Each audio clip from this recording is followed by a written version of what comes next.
of the cash transaction reporting threshold from the current mark of 1 million shillings, applicable to both withdrawals and deposits by customers. The financial institutions, however, will retain their reporting obligations to the Financial Reporting Center. The 11th intervention is to access to credit. Over the last decade, we have developed a robust credit information sharing mechanism for the banking sector, which enables Kenyans develop a credit history to enable them access to cheaper credit.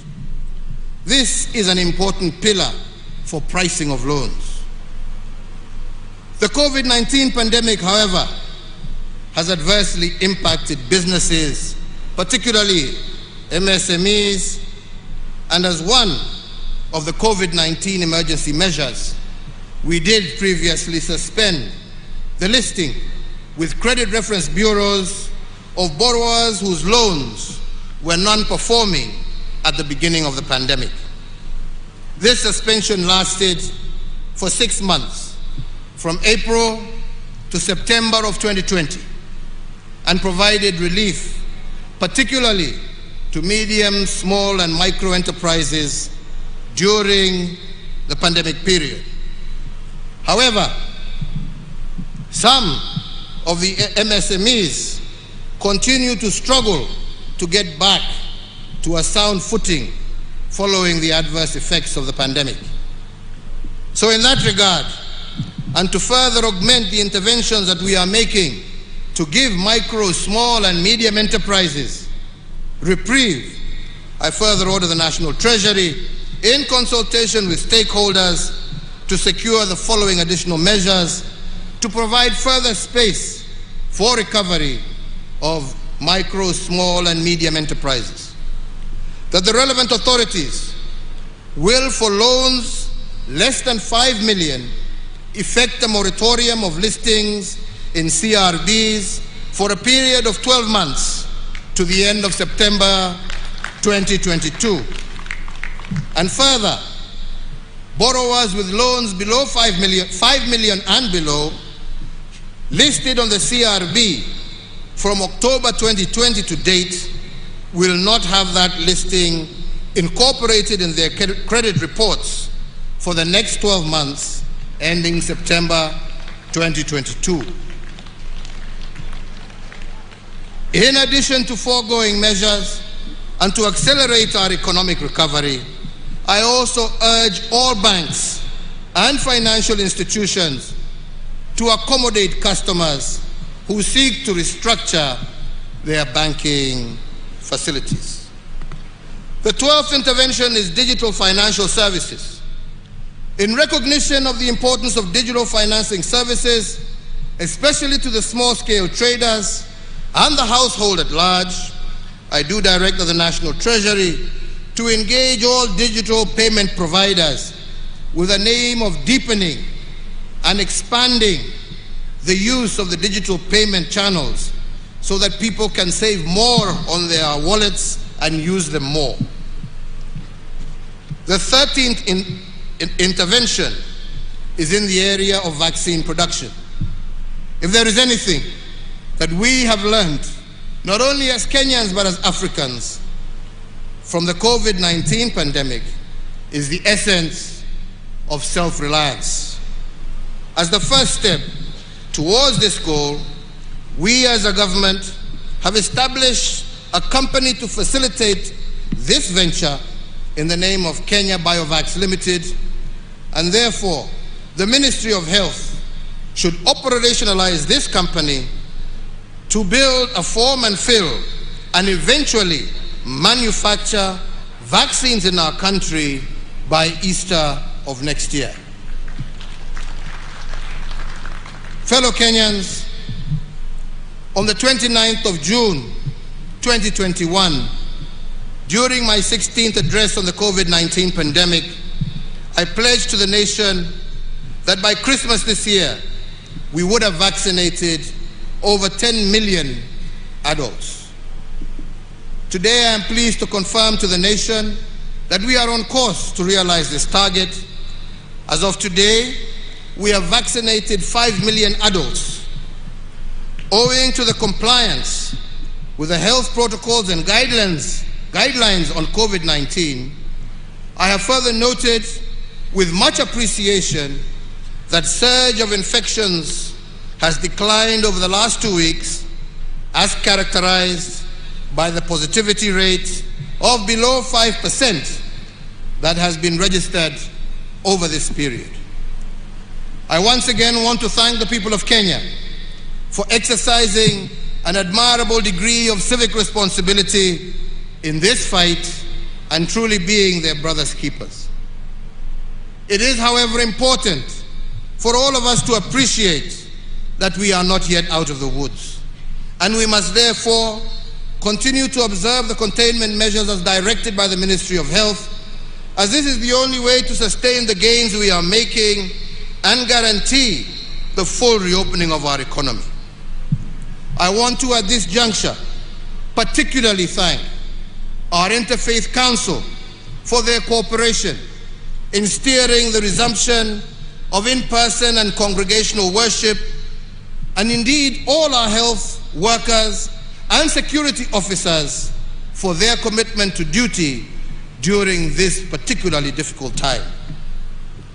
So, fellow Kenyans, the National Emergency Response Committee on COVID-19 and the National Security Council have continued to monitor the evolution of the disease situation within our borders. And therefore, given the progress in containing this disease, the committee, jointly with the Council, has recommended a review of the existing containment measures. Accordingly, the number of persons gathering for in-person worship is now reviewed upwards from 1/3 of the congregants to 2/3, provided they adhere to all the health protocols. In the same regard, and by the authority vested in me as President, I hereby order and direct that the nationwide dusk to dawn curfew that has been in effect from the 27th of March 2020 be and is hereby vacated with immediate effect. Asante sana, God bless you and God bless Kenya. Asanteni sana. Basi kwa heshima naomba sote tusimame kwa ajili ya wimbo wa taifa. Ninaomba kwa heshima sote tusimame tafadhali kwa ajili ya wimbo wa taifa. Acha malize ndio.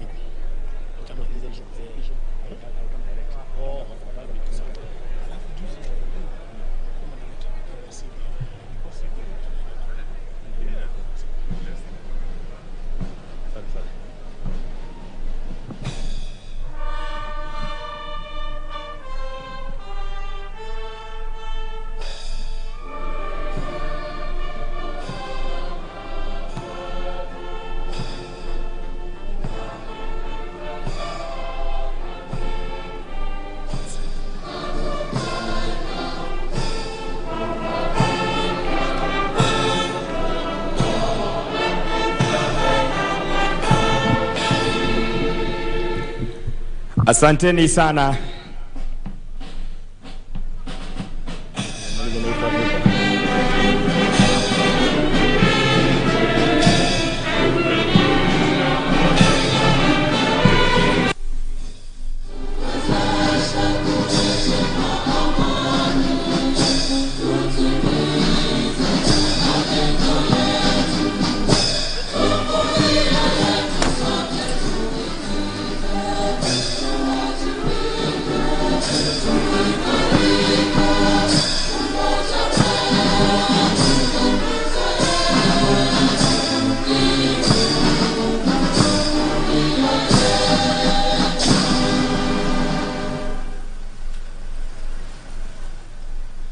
Baada ya hotuba ya Mheshimiwa Rais, nitaomba tuwe watulivu ili tuweze kutangaziwa itifaki ya kuondoka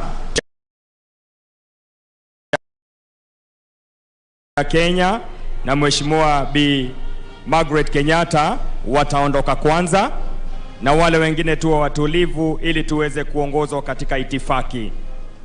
tumhe nafasi Mheshimiwa Rais anapoondoka. Wale wengine wote tutatulia hadi tupewe itifaki ya kuondoka, the exit protocol. Anaondoka sasa Mheshimiwa Uhuru Kenyatta na Mheshimiwa Bi Margaret Kenyatta. Wale wengine tuwe watulivu tafadhali. Tutulie ili tuweze kuongozwa.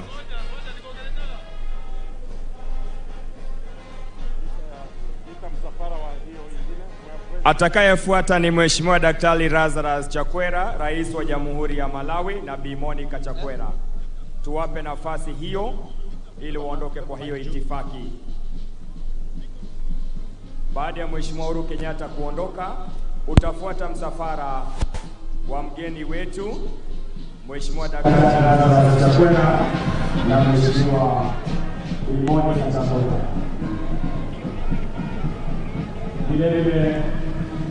Kilele cha maadhimisho ya mashujaa, Rais Uhuru Kenyatta akitoa curfew ambayo imewekwa na serikali kutoka wakati ambapo corona ilipoanza, na hivi sasa ni rasmi kwamba hamna curfew tena.